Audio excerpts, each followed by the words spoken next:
Welcome to the Heal Your Hunger Show, where we get to the heart of why you overeat and how to stop. If you struggle with food and weight like I did, welcome home. Welcome everybody to the Heal Your Hunger Show. I'm so happy to have you here. It is a great day to be alive. I'm going to talk about a hot topic, and I'm excited to do it because I think there's a lot of misinformation and there's a lot of emotional eaters out there beating themselves up because they can't intuitively eat. So before I get to that important topic, I want to just say welcome to the Heal Your Hunger Show. I am truly happy that you're here.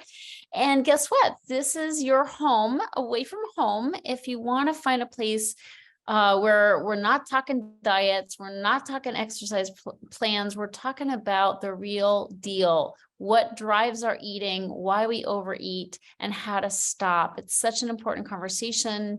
Yeah, diets haven't worked for us, right? How many of you been on? So 98% of all diets fail, which means we got to find a better way. And at Heal Your Hunger, we talk about that way. And that way is addressing and healing the underlying causes of emotional eating. Now, I also want to say, if you don't know if you're an emotional eater, and I toss that phrase around a lot, I also use the word food addiction. If you don't know if those apply to you, I have a really simple way that you can find out. You just go to healyourhunger.com. That's my website, heal, H-E-A-L, healyourhunger.com, kind of like the Heal Your Hunger show. And take the free quiz. It's right there on the homepage. But that quiz is super important because it's going to tell you whether you're an emotional eater or a food addict or somewhere in between. You're actually going to get a personalized score. Isn't that cool? So you're going to get a personalized score as well as next steps that you can start trying out for overcoming emotional eating and food addiction. Lastly, we record a lot of our shows in the Secret Sauce group. And if you're not part of the Secret Sauce group, I invite you to jump over on Facebook to the Secret Sauce to End Emotional Eating. It's a really nice group of awesome people, okay, very awesome people who have a desire to overcome emotional eating, to support each other, to have a place to hang out where you don't feel like you're a pariah just because you can't control what you eat. You actually are among your people. It's great. We need community. We need other emotional eaters to connect with. So join us in the Facebook group. That's your first step towards healing, is getting community. Now, I do have a separate community for people who are actually clients of mine, paying clients of mine, and that's called HOH community. And that's an even closer contact. That's even deeper bonds. But the first place to start is in the Secret Sauce group. So hope you'll join us there as a starting point. Okay, let's talk intuitive eating, shall we? OMG. What is intuitive eating anyway? Okay, let me start by telling you intuitive eating is a non-diet approach to eating that emphasizes listening to your body's hunger and fullness cues to determine when, what, and how much to eat. It involves rejecting the diet mentality, which focuses on restrictive eating patterns and the external rules for food, and instead learning to trust and honor your body's natural hunger and fullness signals. Okay, so I just read that as a definition of intuitive eating, which I will tell you, I am all about. That is really good stuff, right? Here's the rub. When you're an emotional eater, it's not always easy to intuitively eat.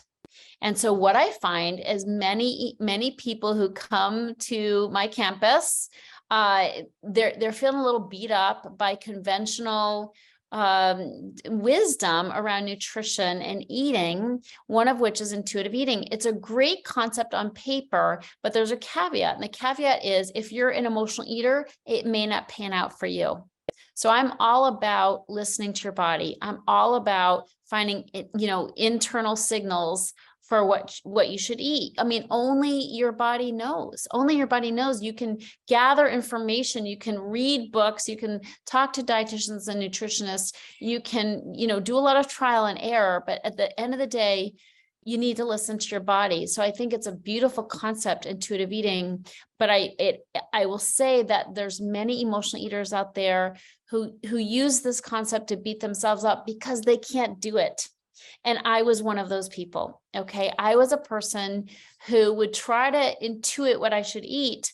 The problem is, as an emotional eater, as somebody who wasn't in control around food, as somebody who had cravings, like a lot of cravings all the time, had a lot of cravings, sugar cravings, somebody who was addicted to food, my cues were off. Okay. So this is the first reason why intuitive eating doesn't always work, because as emotional eaters, we've done a lot of dieting, we've done a lot of yo-yoing up and down the scale, and we've done a lot of binging, right? And so we can't really tell what's intuitively right for us. Oftentimes, the cues are so skewed because of our erratic eating. And so when we try to intuitively eat, we intuit we should eat. That's what I did.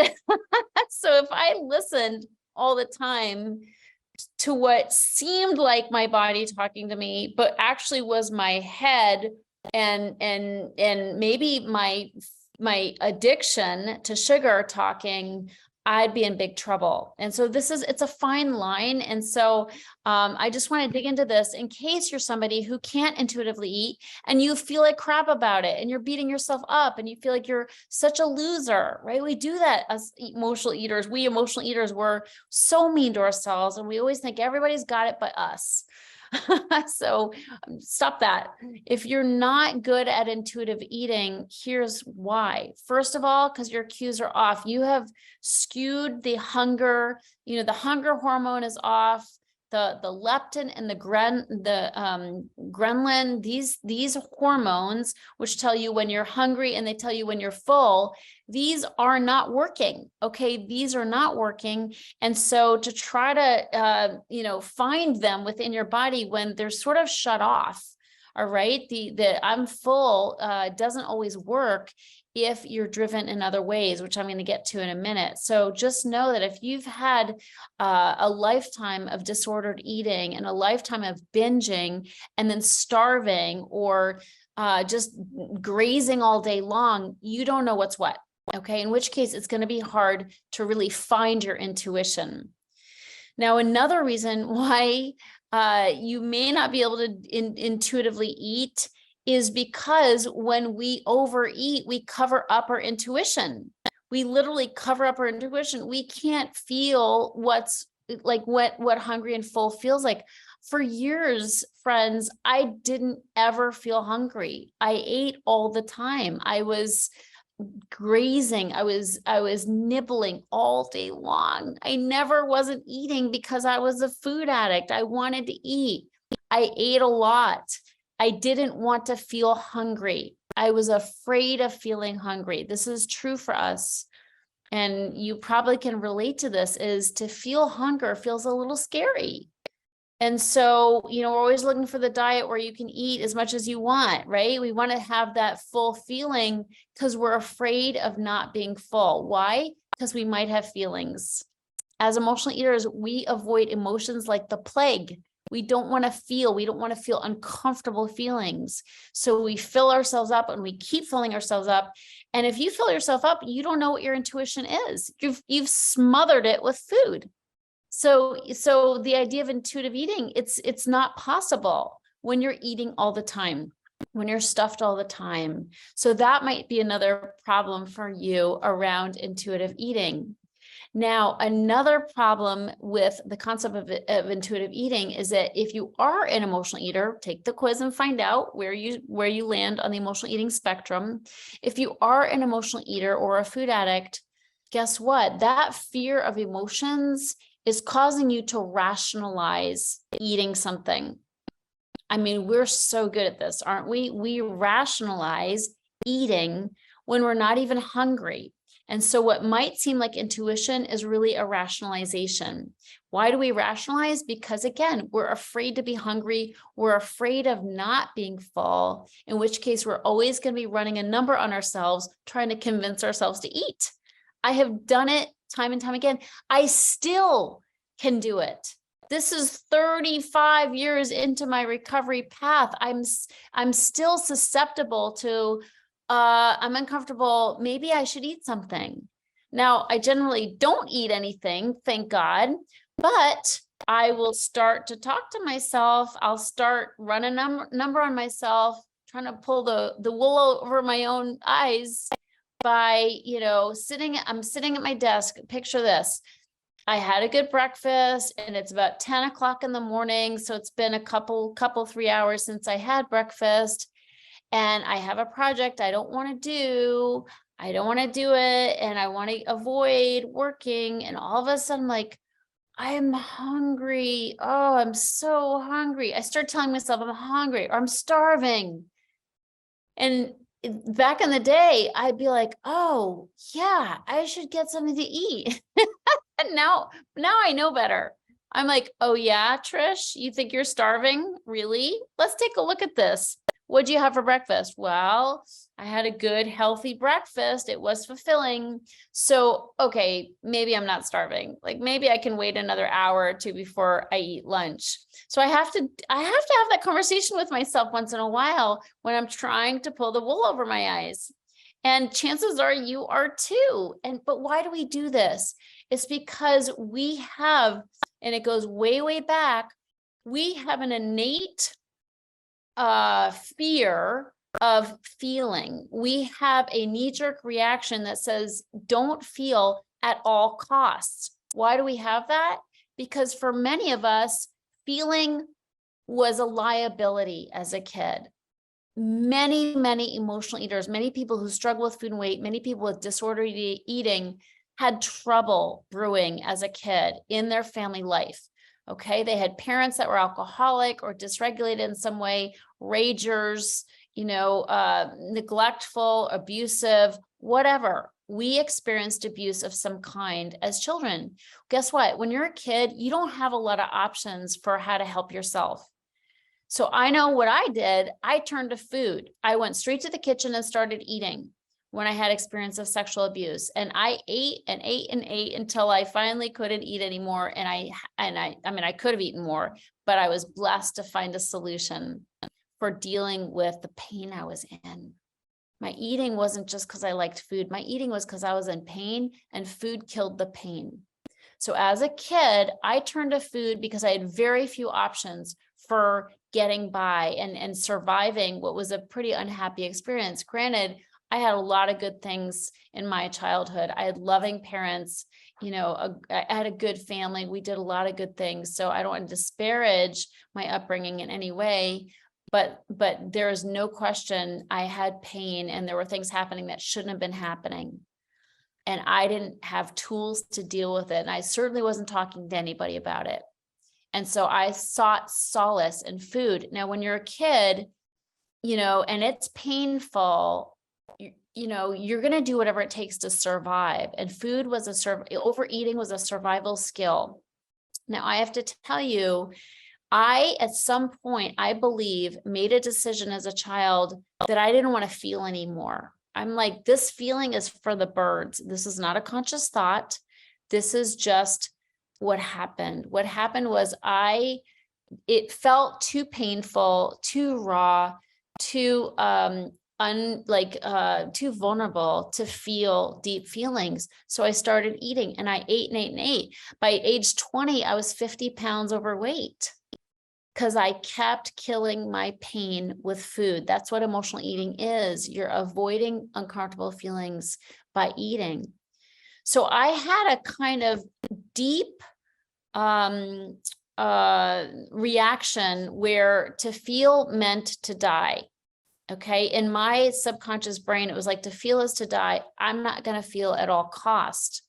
And so the idea for me is that intuitive eating didn't work because that innate fear of feeling would kick in when I had hard feelings, and it would cause me to rationalize eating something I really I knew wasn't good for me, or wasn't good for me, or that I didn't even want to eat, but I just felt like I had to eat. So when you make that decision as a kid that you don't want to feel, and it's part of you, then you will find yourself rationalizing as an adult, eating things that aren't for your highest and best good, because the fear of feeling is so great.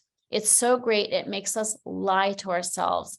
And we lie to ourselves by saying, oh no, I think I am hungry. Oh no, I think I should eat, even though I had breakfast 2 or 3 hours ago. Oh no, I think I can have just one of those cookies. Or, oh no, I'm going to eat just a little bit and stop. See, we lie to ourselves. We're so good at fooling ourselves, but we have to have compassion for ourselves, because we don't lie because we're bad.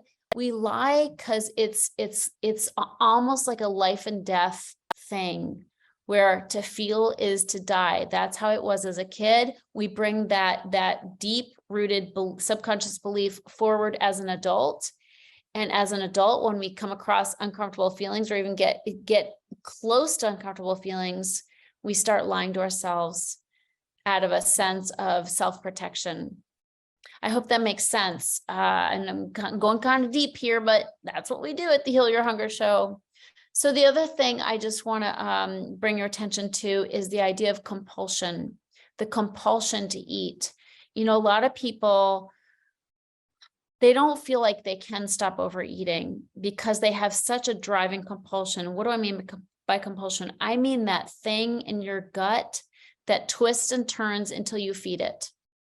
I mean, you have every intention of not overeating, and yet when that spring in your gut starts tightening and tightening and tightening to where it feels like it's going to break, you overeat.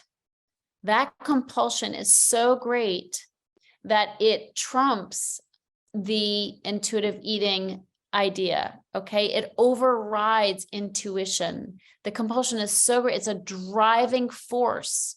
It's a powerful force. And this is why people go back to eating time and time again, to overeating, is because that compulsion grows and grows and grows. Where's that compulsion come from? For emotional eaters, it comes from stress.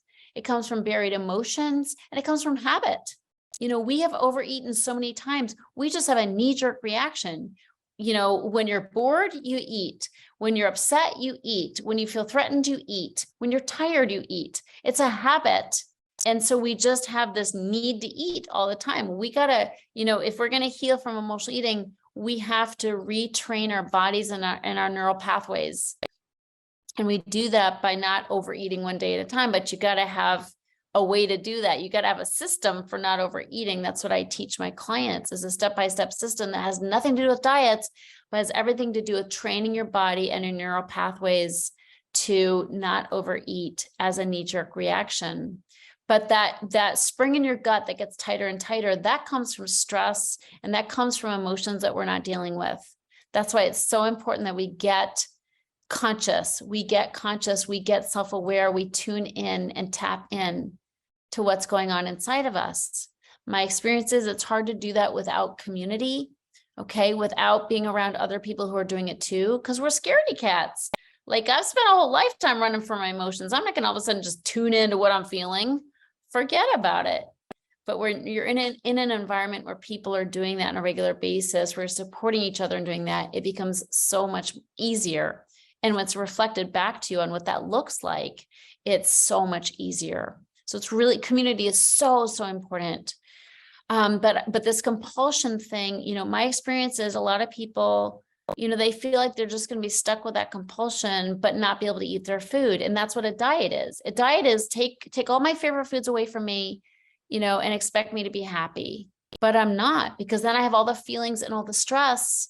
And that creates that spring in my gut that gets tighter and tighter. And I could last like 2 weeks before I just blow and binge, you know? And so I have to find a way to decrease my stress and to address my emotions so that that spring in my gut loosens its tension, loosens the tension to where it's not there anymore. And I want to tell you, if you have that compulsion to eat, just notice it. Notice where you just feel like I have to eat. And I'm not talking about real hunger where you eat a meal that you deserve to eat. You should be eating 3 meals a day. But I'm talking about that driving compulsion, that need to binge, that is irrespective of how much you've eaten that day, of the fact that you just ate an hour ago. It comes from emotions. It comes from stress. It comes from lack of connection with spirit. And it's very demanding, and it's almost impossible to say no to. So again, intuitive eating is a nice idea until you have that compulsion, until that spring is getting tighter and tighter in your gut. You must have a way to loosen that tension, to dissolve that tension. Otherwise, intuitive eating is out the window. So just to recap, the reasons why intuitive eating may not be working for you is, first of all, your cues are all messed up. Second, your emotions are making you rationalize that you should eat when you shouldn't. I intuited that I should eat all the time. Also, you have a compulsion that overrides your intuition. And as a bonus, I talked about the fact that when we're stuffed, we can't even be in touch with our intuition. It's covered up with food. So these are the reasons why, if you're an emotional eater, intuitive eating isn't going to be enough for you. It will not be enough. You need a plan for addressing and healing the underlying causes so that you can get in touch with your intuition, so that you aren't overeating and covering up your intuition anymore, right? It's just intuitive eating. It's simple, but it's very, very hard for people who are emotional eaters, who have had disordered eating for decades. And I want you to stop beating yourself up because you can't intuitively eat. Okay, so this is not for the general public. For the general public, intuitive eating is a very sound concept. For the emotional eater or the food addict or somebody with disordered eating, it's not enough. And oftentimes it's something that makes you just feel bad about yourself because you can't do it. So there is a better way, and I'm here to share that with you. I do it every time there's a show. I'm trying my best to share that with you. Can't do it all on my show. So if you want to be a part of my program, if you want to explore what that looks like, definitely on my website, you can sign up for an emotional eating breakthrough session. Definitely do that and explore with me and my team what it looks like to actually get help to overcome emotional eating, to address and heal those emotions, to learn how to truly listen to your body without that grinding, driving compulsion to eat. Learn how to dissolve that compulsion so you can listen to your body. It's the best. It's so yummy. I want to show you how. Thank you so much. It's so good to be with you. Sending you so much love. Bye. If you enjoyed this podcast and want to get free support, insider health info, exclusive invites to events, and more, visit healyourhunger.com.